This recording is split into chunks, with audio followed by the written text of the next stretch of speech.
Welcome to CoBE Q&A with me, Ella. I'm a junior here at UW-Whitewater, studying marketing with a digital marketing and AI emphasis. This is my co-host, Alana, AMA Prez, and a great friend of mine. And I work with CoBE Marketing and the Communications Department as a video student employee. And I'm so excited to bring you on today's episode featuring a very special guest from the American Marketing Association. To start off, could you please introduce yourself and what you do with AMA? Oh my goodness, thank you for having me, first of all. So I am Bennie F. Johnson. I'm the CEO of the overall American Marketing Association. So we're the world's largest professional associations of marketers, ranging from students to professors, practitioners, agency owners, content creators are all a part of our global community. Yeah. We have chapters on 350 plus college campuses, like here at Whitewater, and we have professional chapters in 75 or so communities across the U.S. and abroad. That's so cool. So tell me a little bit about your role. Oh my goodness, where do we start? So, my role is really to provide leadership and vision around our professional community. AMA has been in existence for almost 100 years and still serves a really dynamic and important role, which is to create, amplify, educate, and build up marketing as a profession for individuals, for students, for companies, organizations. We're really an essential go-to resource for marketing. So I'm responsible for running all of that. Yeah. Right? For turning all those words into action with a team that I have. We're based in Chicago, but really in today's world, we're everywhere. Yeah. I learned a little bit about this on our tour today, but I think it would be interesting to everyone listening or watching. Can you tell us a little bit about what led you to being CEO of AMA from your college major and on? Oh my goodness. So this is for me kind of the dream job of dream jobs. So I was a kid who grew up who always enjoyed marketing. Even before I knew what it was, I tried to start businesses. I was selling candy on bus trips. I was coming up with names and brands for things. This was all something that was a part of who I was. Going into college, my school didn't have an undergraduate marketing major, but this was something that I did. I continued to run businesses and continue to have experiences that kind of led me down that path. After graduation, I got a chance to be a part of some really dynamic marketing brand internship programs and grow in a career as a marketing director, eventually becoming a CMO. Yeah. In that process, I started working with associations, which growing up, I didn't know there were groups that support a profession. Yeah. But having the opportunity to lead marketing for associations, and I was running the Design Professional Association, and a few years ago, I got an email from a recruiter. So pro tip, always check your spam filter. Oh. It was a holiday weekend. I looked at my spam filter because I wasn't getting email. Not because I should be getting email, but you know how you kind of, You got that it's sense. kind of strange. Nothing's come in. Yeah. And I remember going to my email, and the first email there was from the recruiter, and it said, AMA CEO, call now. Oh my So I gosh. did, and that started Yeah. this journey for me, which is kind of meta on top of itself. It's like the marketing kid who becomes a marketing leader who then gets to run the marketing association. Oh, So- that's so cool. That's what brought me into that space. But Yeah. along the way, I got a chance to study and do lots of different things, which I think help make you a better marketer and better leader. Yeah. So why are creativity and innovation so important in marketing today? What do you think makes those things important, and how do you see those qualities showing up in AMA and students today? I think it's important because that's in marketing, that's our superpowers, right? That's the way in which we navigate the world. That's the way in which we problem solve. That's the way in which we create separation between you as a competitor. That's the way you create new offerings. It's about that creativity and innovation. Yeah. And so that's a huge part of a contemporary marketer's playbook. You always want to have that excitement of, can I do something new or different? Can I build on what I've already done? And I think that's really important to marketers to be successful, right? Because Yeah. the marketer to the left and right of you is going to be leaning on how to make something more dynamic. and so you owe it to yourself, to your profession, to the success of the brand or the organization you're running to be creative. Yeah. Yeah. So, what do you think are some of the key skills marketers need to succeed in 2025 and beyond? And then, what resources or certifications do you recommend for grads and new students? Well, I think first part of it, it's a mindset on this path. So you need to have a mindset that's about self-improvement, growth, and intellectual curiosity. Like always being open to learn and see what's happening. Yeah. The reality is, like what we do in marketing today is very different from what we did 20 years ago or what people did 50 years ago. But then at the same time, there are things that still hold true, like pricing and promotion and placement, Yeah. but in a new way. Yeah. Right. For sure. It's kind of like thinking about, we were talking music before, it's the song that you really enjoy, but having artists from 3 different generations sing it, they bring something different to it. Yeah. The core space marketing has a lot of those spaces in there. You take it, look at the big brands, they're still marketing dynamically, but Coke or Pepsi's marketing today is different than it was 20 years ago. It's different than it was before, but they're still kind of within the brand and expanding. Yeah. I think those things are important. Being up on the latest and most productive tool sets, so whether it is hardcore technology spaces in there or just contemporary approaches, that's going to serve you well as a marketer. As you go into other companies and organizations, the marketing team is often the first team that organizations have experiment, learn, and gain mastery over tools and systems, right? Marketing is who you go to first for social. It's where you're going first for digital. It's where you're going first. Companies are now going first for AI. Yeah. They come into marketing first. So if you're open to learn and you know that you need to master the tools that are out there, those are going to serve you well as a marketer. And I think in terms of resources, one of the things we do at the AMA is we're committed to providing resources for marketers all throughout their journey. So even if you're an expert at one topic and you have an interest in a third, you can come to the AMA and have those resources, whether it's mentorship, whether it's reverse mentorship, whether it's peer engagements, courses that we have, certifications, they're all designed to empower you as a marketer. Oh, that's so cool. Yeah, I agree. Marketing is always like evolving, so you have to stay current Like with the ICC trends. theme. Right. Yeah. Yeah, exactly. So like students and grads just need to keep on learning and adapting to what marketing changes because it's always constantly moving in different directions and changing. It's not a boring profession. No. That's one of the things that attracts folks to marketing, right? Yeah, for real. It's lots of fun. I love it because it's always something new. You never know what's going to be next. Like, right. You can run it any way you want to. Yeah. Can I sidebar? Yeah. You talked about artists doing music from generations before them. Do you like Nirvana? Do I like Nirvana? Mm-hmm. Yes. Have you seen Post Malone's tribute album to them? I have not. Recommend.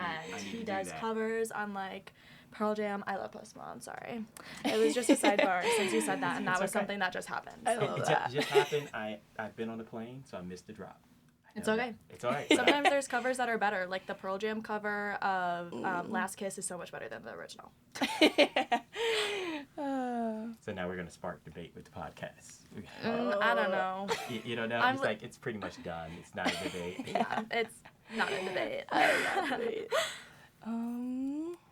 Do you want to ask?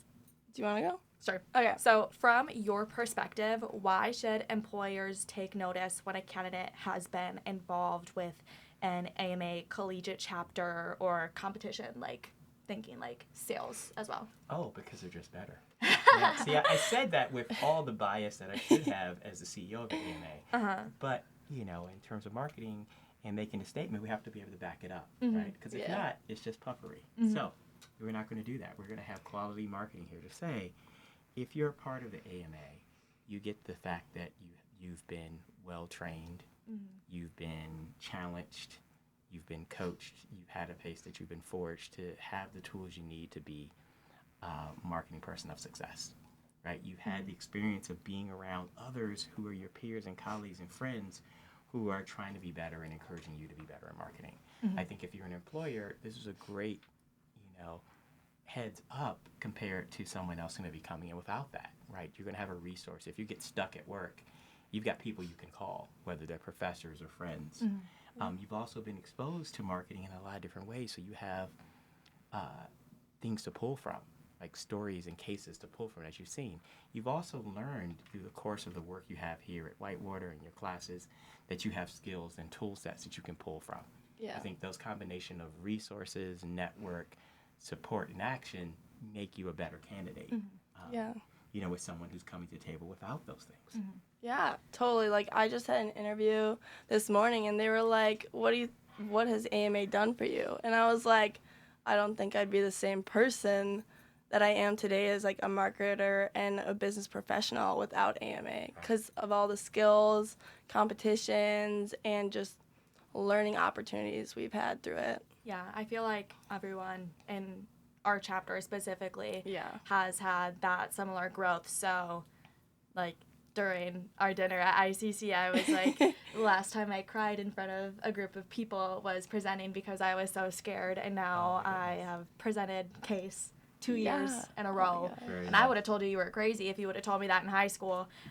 So I feel like just AMA, it just allows you to grow in every single way possible. Yeah. So, yeah, I hope you're able to identify that in the people that you see at our conferences as well. Definitely.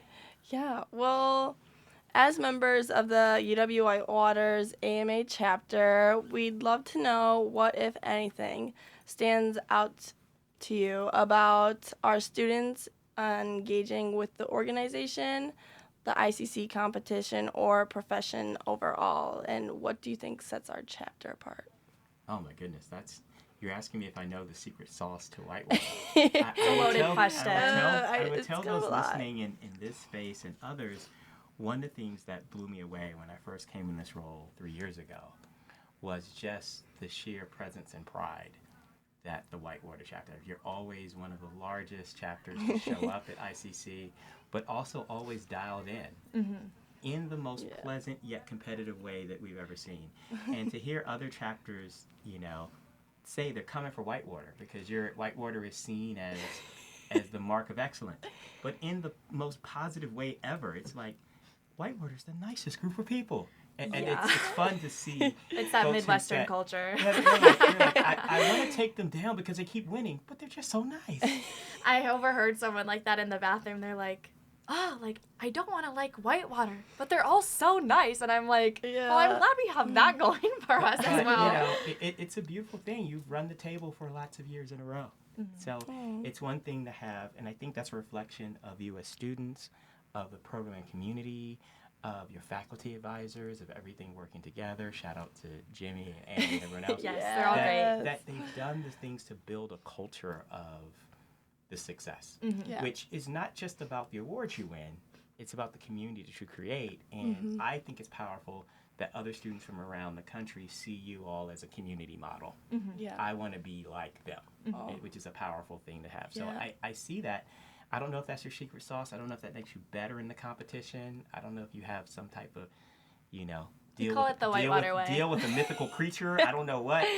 But Whitewater always comes to play and always comes to win. And I think that's respected around the community. Yeah. And it's emulated in the way in which you not just win, but everyone grows and you bring everybody up with you.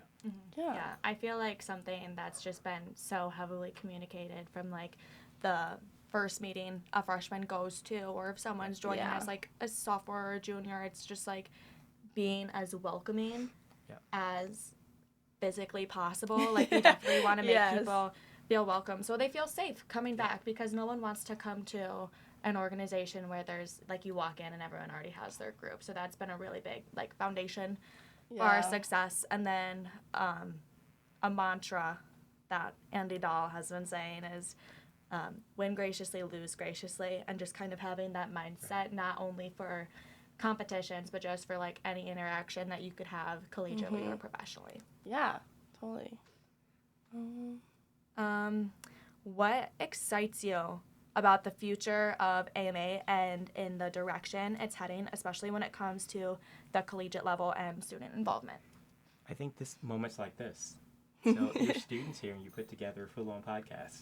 Yeah. Right? So think about the student Yeah. chapters who are doing agencies, who are helping businesses, not after they finish learning, not after they finish the degree, but right now in this moment. Yeah. What was really powerful, we all just came back from New Orleans in our 49th or 48th International Collegiate Conference, and seeing the fact that the profession is strong and having universities from all different shapes and sizes from Yeah. across the U.S., Canada, Puerto Rico, bring students in who all kind of gave their best in their own way. Yeah. That was really powerful, right? No two pitches in the pitch competition were the same. Yeah. But they all were good, right? No two solutions in the case competition were the same, but they all were brilliant, right? And, and they all, you saw the makings of the next generation of practitioners and leaders and builders.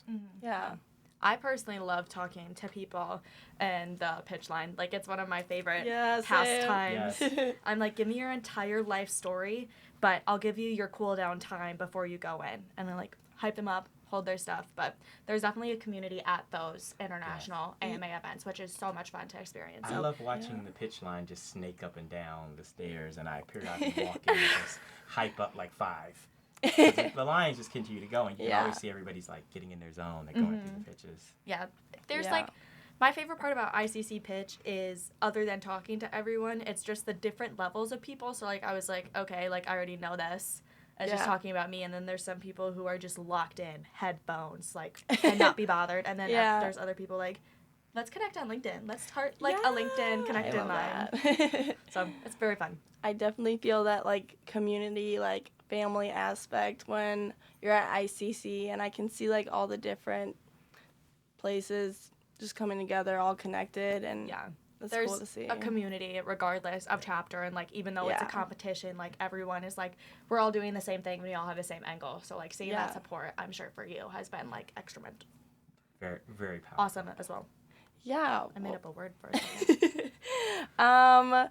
So this is probably going to be like the last question, but what's one piece of advice you wish someone had told you earlier in your career, and what would you say to students and new grads entering the field today? I know it's a loaded question, but like... It's a loaded question. I think something that I've been pondering a lot more lately is, I wish somebody had told me to enjoy the journey. To go across. So I remember being in college and always being focused on getting stuff done, delivering this, making through this, and the hyper stress on those things in there didn't allow you to kind of take a look up and look around and embrace those things in there. I wish I had spent more time, which then meant I would have spent more time connecting with the intangible things, the people to the left and right of me, in front and behind me. Would have spent more time doing that. Would have spent more time enjoying the fact that these are unique opportunities that we have, and they can be career and life shaping. You know, I benefited from some of those things, but I don't think I was really aware. I just kind of was going through it. The advice I would give, because there's so much stuff to take advantage of, is to kind of take that deep breath and be while you're moving through. Thank you. I have somewhat of like question / favor to ask. So as you may know, we just won the recruitment video. Yes. Would you like to look at the camera and say, join AMA today? Would I like to look at the camera and do that? I would absolutely love to. Okay, perfect. It'll be in our recruitment video. So we'll look over here and say, Should we all say it at the same time? Well, we're going to say you've already made the decision to be a part of the University of Wisconsin-Whitewater. Now make an even better decision and become a part of the American Marketing Association. We want you to be a part of AMA today. Good.